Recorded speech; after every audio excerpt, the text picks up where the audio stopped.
الحمد لله رب العالمين والعاقبة للمتقين والصلاة والسلام على أشرف الأنبياء والمرسلين وعلى آله وأصحابه وأتباعه إلى يوم الدين. السلام عليكم ورحمة الله وبركاته. از الله بسیار با رحم، بسیار مهربان، بسیار رحیم و کریم دعاگو هستیم که الله مهربان یک زندگی پاک، یک زندگی خیر، یک زندگی با ایمان، یک زندگی که در او رضای الله ذوالجلال باشد برای ما بندگانش نصیب گرداند. و از الله مهربان دعاگو هستیم که بیماری هامون شفای کامل، گذشتگانمون رحمت و مغفرت گردانی و جمیع مسافرهای ما را الله مهربان صحت و سلامت نگهشون بدارید. برادران عزیز و گرامی، در خدمت شما انشاءالله یک چند ساعتی را خداوند اگر برای من مهلت دهد میبخشند و الحال چندین سوال هایی که در پیش من هست من برای شما جواب میگردانم. سوال اولی که برادران عزیز بر من کردن گفت است که بابای حاجی من 35 ساله هستم. 9 سال با همسرم زندگی کردم. یعنی این سوال از جانب کدام زنی هست یا فکر میکنم از حساب کدام مردی هست که میگد من 35 ساله ام، 9 سال بله 9 سال با همسرم زندگی کردم ولی صاحب فرزند نشدیم. یکدیگر را زیاد دوست می‌داریم و نخواستیم که جدا شویم. در خانه مادرم و من و همسرم زندگی میکنیم. یک روز در خانه نبودم، بین مادرم و همسرم چی نافهمی شده است. همسرم از خانه برآمده رفت. 10 ماه میشود که در خانه مادرش است. هرچند میگویم که بیا به خانه رویم نمیگوید. استاد به من مصلحت دهید چیکار کنم؟ مادرم تنها زندگی میکند، نمیتوانم او را تنها گذارم، به اجاره روم، در بین ماندم، نمیدانم چیکار کنم. برادران عزیز و گرامی، این سوال برادر ما حقیقتا بسیار یک گویم حالتی بسیار دشواره، بسیار حالت دشواره. وقتی که ما و شما با یک مادریم و گویم و زن ما و شما، وقتی در بین مادر و زن من و شما یگان مشکلات ایجاد می شود و زن برآمده می رود، میگوید که دیگر من با مادر تو زندگی نمیکنم، مقصد برای من یک جای علاهیده میگیری، من با تو زندگی میکنم. برادران عزیز و گرامی، حقیقتا سوال مشکل است، حل کردنش هم مشکل است. مشکل به خاطر چیه؟ مشکل به خاطر که مردم ما در جواب بعضی جوابهایی که الحال من میگویم شاید که قبول نمیکنند یا شاید که خلاص از حساب اونی که علم ندارن، آگاهی از دین ندارن، بسیار مشکل است که این مسئله را ما حل کنیم. ولی به هر حالم که باشد، خواه قبول میکند خواه قبول نمیکند، برادران عزیز و گرامی، به یگان جای مبالغه من قسمی حانیسی میخورم، یعنی با والله قسم میخورم که بسیاری از برادرایی که بر من زنگ میزنن از پدر و از مادراشون شکایت میکنن که در زندگی هاشون دخالت میکنن و بسیار پرینسیپ های وزبین میمونن. پرینسیپ های وزبین میمونن تا جایی که حتی اگر زن تا طلاق نمیکنی از طرف من عاق میشی، یا اگر زن تا طلاق نمیکنی من شیرهای دادگی من نمیبخشم، یا اینکه مقصد من پدر یا مادرت یا زنت انتخاب کن. اکو از بس که فرزندای ما الله مهربان توفیقشون زیاد کند درباره حرمت پدر و مادر که گوش کردن میدانن یا خواندن، اینها بسیار دیگر مضطر میمانند، یعنی در یک حالت ناگوار خودشون قرار میتن چیکار کنیم. اگر به شرطی که همون کلینه که پدر و مادر پرینسیپ ماندگی است، بله اینقدر نفری باشد که در همون خاندان خلاص دلازاری میکند، بی حرمتی میکند، بی قدری میکند، حقارت میکند یا دزدی میکند، خیلی دیگر چیزهایی را که امروز در همون علت چه وقتی من میپرسم برای چی پدر و مادر مقصد زنی ترا نمیخواهد، همین چیزهایی که گفتم همین ها را پیش میارن. برای همین برادرای عزیز و گرامی، پدرهای خیلی عزیز و گرامی، مادرهای بسیار مهربان، من شما را میفهمم، ولی من شما را درک میکنم، برای که ما هم پدریم، ما هم مهنت و زحمت بسیار در فرزندا کردیم. برای همین درد ما میکنه، برای همین علم ما میکنه وقتی میبینیم که مثال ما را کلین من وقتی حرمت نمیکنه یا به قدر ما نمیرسه، ما مثال چیکار کنیم؟ ما را بسیار درد ما میکنه. من اولا به تمام یمون خواهرهایی که به نام کلین یاد میشوین و پدر و مادرای مثال شوهرات وقتی شما ناراضگی میکنن برای همون خصلت‌های ناخوبی که دارین، اولا شما باید که خداتون از همون کردارهای بد خالی کنید، زیرا از حساب انامون نافرمانی که تو میکنی، انامون حرکت‌های بیجایی که تو داری، تو در بین پدر و فرزند یا مادر و فرزند تو میدانی که یک خیلی مصیبت کلان ایجاد کرده، یعنی سببگار این تو هستی. برای این قدری که من کوشش میکنم، این قدر مصلحتی که من میتونم، خواهری عزیز، به قدر این مصلحت ها، به قدر این خوب گفتگوها رسیدن در کاره. برای آنی که تو مثال آینده مادری خوب شای، آبرو پیدا کنی، قدر قیمت پیدا کنی، باید دعای پدر، دعای یعنی پدر، مادر شوهرت، دعای شوهرت باید بگیری. حرکت کردن در کار مشکلی خواهرز، من میفهمم مشکلی که وقتی زبانی در یک خانه اگر 10 نفر باشد زبانی همه اونها را یافته، برای همه اونها خوب شدن حقیقتا کار مشکلی.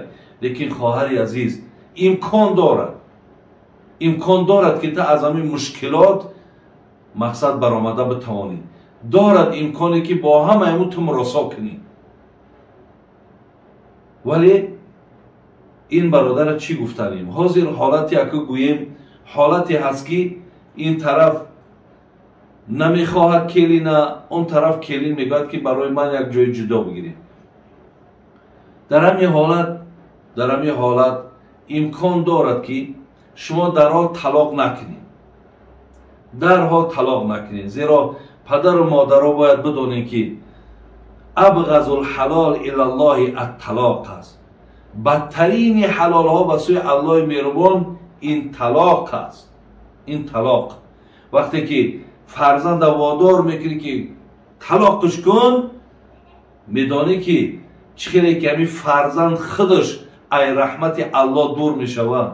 همین فرزند وقتی که خداوند مورد قهر غضبش قرار میتد، بدان که چند برابر این نفری که در همین کار سبب شده است که این بچه زنش طلاق کرده است، وای چند برابر در غضب و در قهر خدا مبتلا.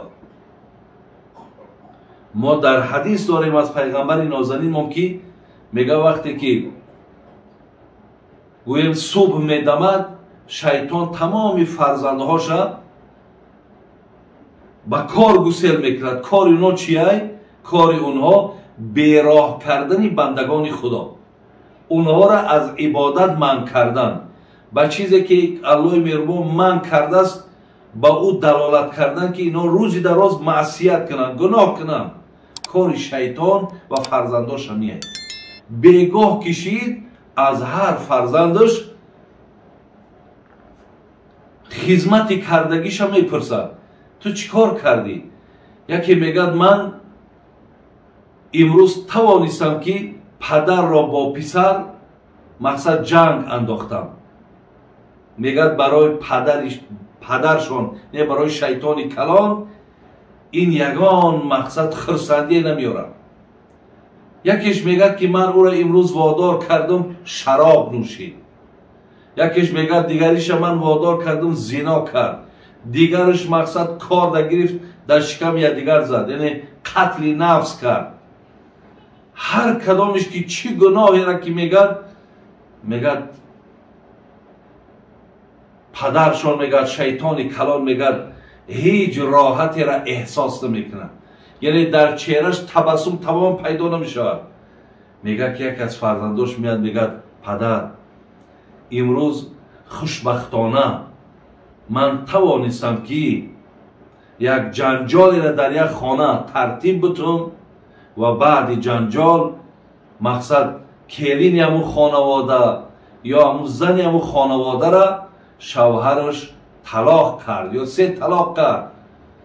برادران شما میدونین وقتی این سخن میشنود از جاش میگد شیطان بلند میشود.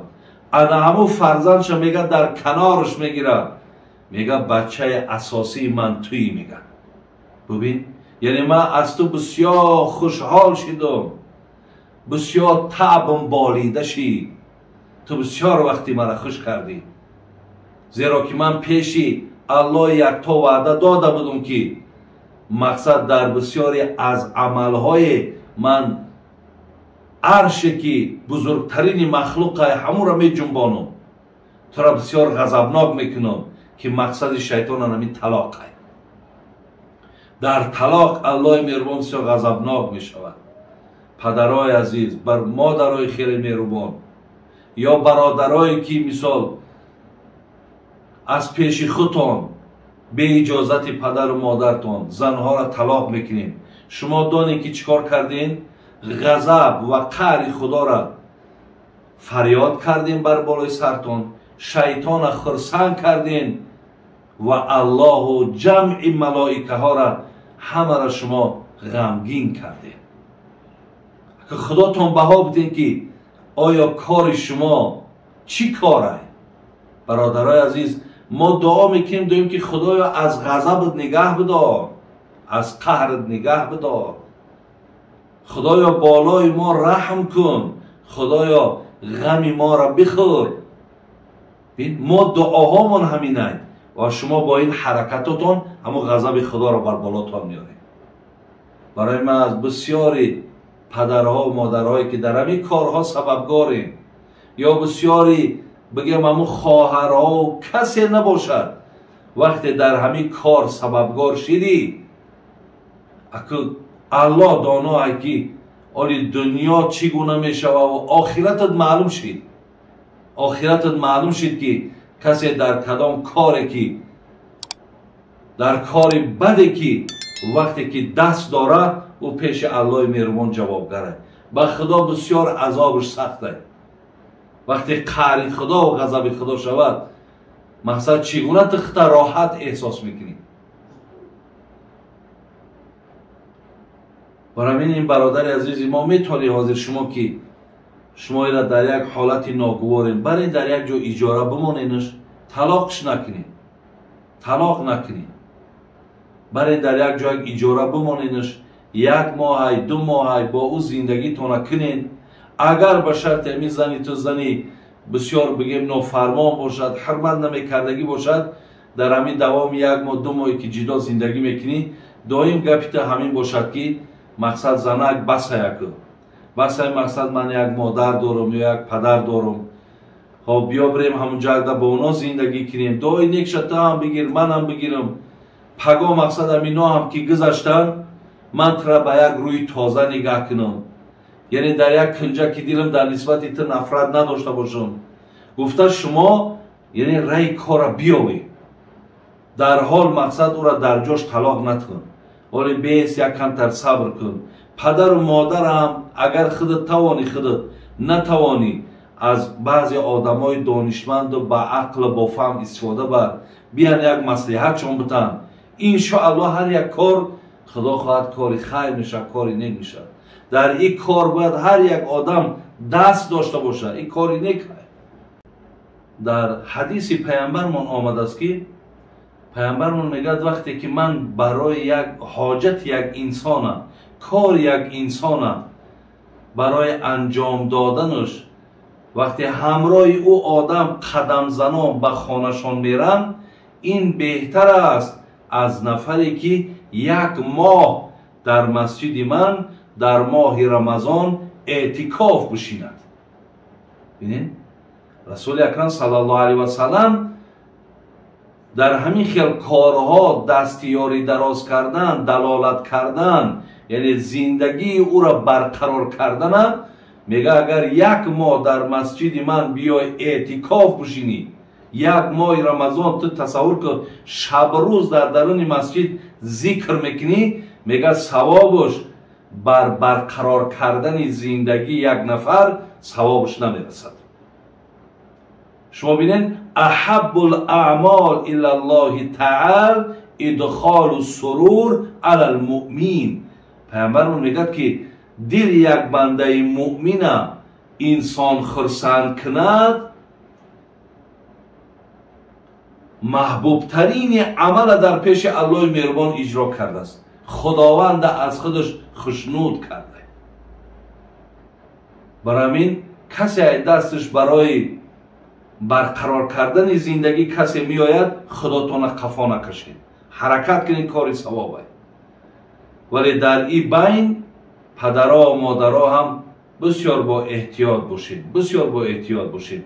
اکود من باز میگم، من میفهمم که شما حقیقتا گیلتون به خاطری و که شما در فرزند خدمت کردید، ولی اکود خواهی نخواهی فرزند جای خود چه داره، کلین جای خود چه داره.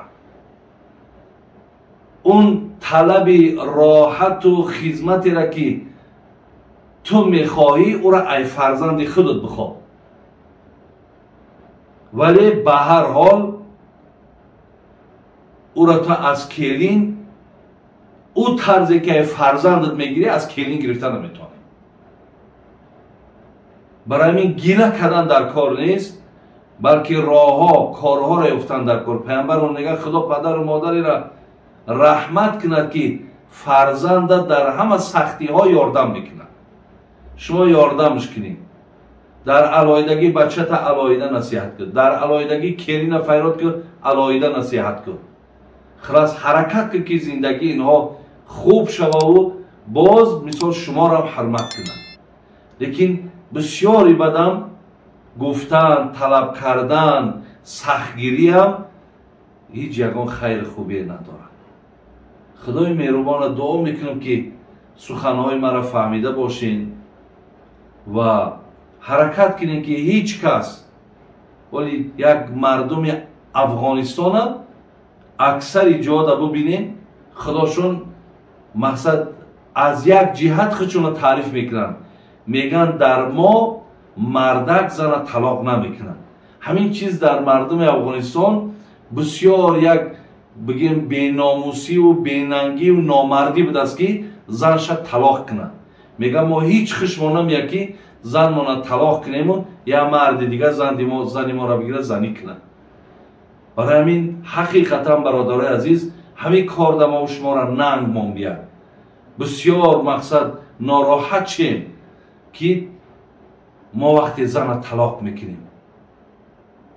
برای همین چیزها را بسیار اهمیت بتین.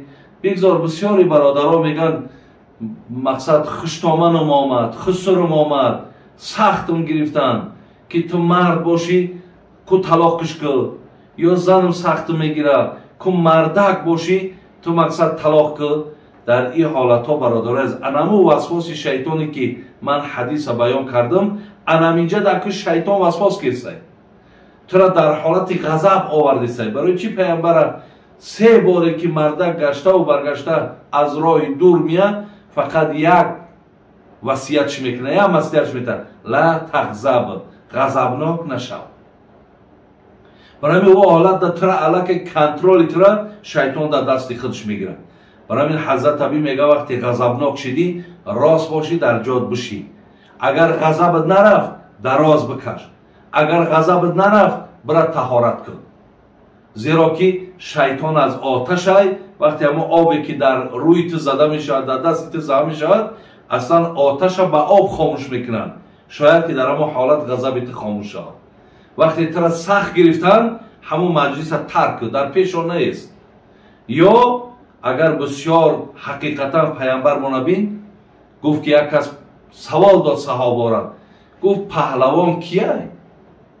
حاضر اگر ما همین سوال مردم که پهلوان کیه در حال گمان مردم در همین گوشتینگیرا می روند. میگه صحابه ایجاش بلند شد گفت حضرت نفری که یک نفر پشت در خاک میمالد البته او پهلوانه. پیامبر گفتن نه، پهلوان نفری هست که غضب فرو میبره. چگونه الله مهربان و الکاظمین الغیظ میگه کسی غضب فرو برده بتواند الله میگه من دوستش میدارم. برای او حالت ده انا که جای امتحانی تا در اما حالت در کار شود به او که مردکی انمی که من ترا طلاق نکنم. این مردکی نیست که مقصد من ترا طلاق کنم. برای همین خواهرها و برادرای عزیز در همین خیل حالت ها خداتون کنترل کرده بتونید. الله مهربان توفیق تان بتد و خدای مهربان همیشه هدایت تان کند که شما هیچ وقت دست به این جنایت نزنید، دست به این کاری بد نزنید، دست به این کاری که قهر خدا غضب خدا را میارد شما به این کار دست نزنید. الله مهربان هدایت تان کند، چی مادرهامون، چی پدرهامون، چی کسانی که در همین کار سبب می شود که از این کار دور باشید. حرکت کنید که هیچ وقت با پیشنهاد پدر یا مادر یا نزدیکترین آدمت که همین زن طلاق کرد ولی در حال طلاق نکن. یک کم ترک اندیشه کن، یک کم ترک صبر کن. برای بسیاری کارهای هست که بخشیدنی هست برادرای عزیز، بخشیدنی هست. برای بسیار در این مسئله با احتیاط باشین. هر یک کاری را که میبینین، هر یک عملی به جای را که میبینین در حال مقصد تیز خلاصه نبرون که به همون لحظه بگذرد. با یک اهل علم برای چی الله مهربان در قرآن مقصد ماها را دلالت کرده است. گفته است فاسالو اهل الذکری این کنتم لا تعلمون. شما دانشمندها و عالماتانه در هر مسئله که در ماندین بپرسین.